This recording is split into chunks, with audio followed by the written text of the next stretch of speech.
Sveiki draugai, dabar atvykau čia prie tokią vietą, šalia prie miškų. Papasakosiu dar tą istoriją truputėlį vėliau. Aš jau sužinau, vakar mane kreipėsi mama, kurią iškraustė iš namo. Tiksliau neiškraustė, jinai pati išsikraustė dėl to, kad jinai nesumokėjo už elektrą. Gyveno su dviem mažamečiais vaikais, vienas vaikas yra 6 metukų, kitas vaikas yra 4 mėnesių. Jiem atjungė elektrą, ko ir negalėtų padaryti.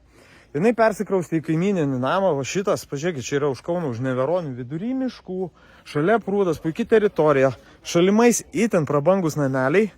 Ir, žodžiu, faktas tas, kad ją bando iškraustyti dabar. Iškraustyti bando, nes antstolis nori parduoti tą jos būstą. Tai va. Ir antstoliai, ką dabar padarė, perdavė vaikų teisėm ir vaikų teisės pradėjo jai aiškinti, kad jinai turi išsikraustyti į krizių centrą. Ir jau dabar atvažiavo pas ją pasiimti jos vaikus ir ją pačią ir, žodžiu, nori, kad tik kraustytųsi į centrą. Jie čia dabar atvažiuos, ne?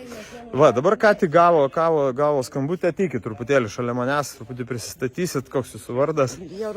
Jarūnė, tai dabar trumpai, žodžiu, jūs iškraustė ir vaikų teisės, nori jūsų visais vaikais, jums neleidžia gyventi name, kurį davė gyventi kaimynas, kur aš pats buvau, mačiau elektrą, normalios sąlygos, puikiai, tikrai ne kiekvienas tokią sodybą turi.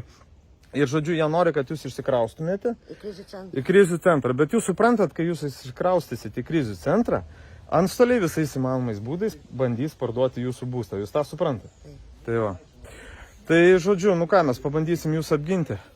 Aš klausykit, gal vis dėlto mes einam ten, su jais pasikalbėsim, jie čia pamatys mašinas.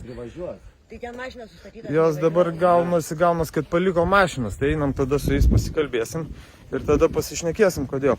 Tai žodžiu, iš esmės, jie dabar atvažiavo su tikslu, kad jūs išeitumėte iš savo namų ir gyventumėte kažkodėl tai krizių centre, mokesčių mokėtų išlaikoma.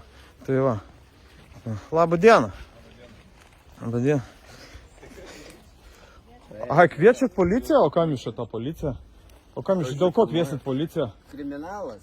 Ne, o tai dėl ko policiją jūs čia kviesit?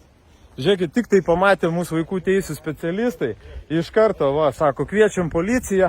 Nieko nespėjom pasakyti, tik tai labą dieną pasakėm, sėdo į mašiną iš karto, pažiūrėkit, kas dedas.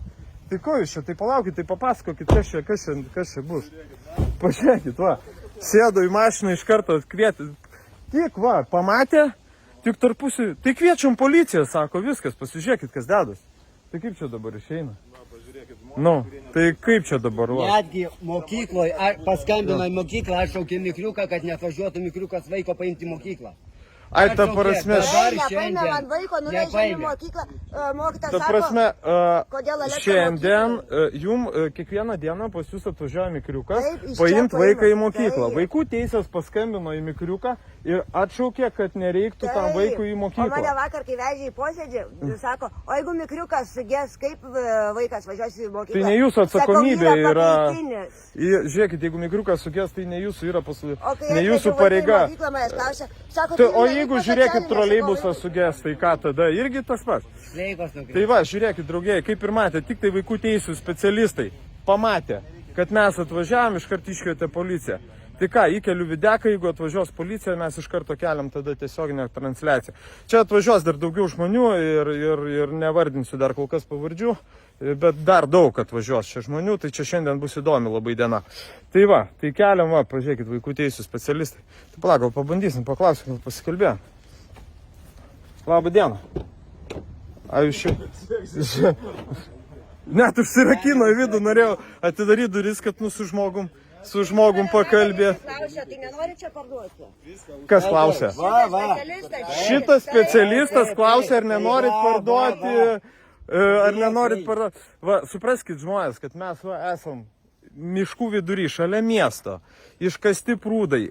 Jūsų 50 hektarų turite, taip? 48 hektarai. Hektaro kaina minimum, nu taip, pasidomėjus kokie 5000. Nenormaliai, miške.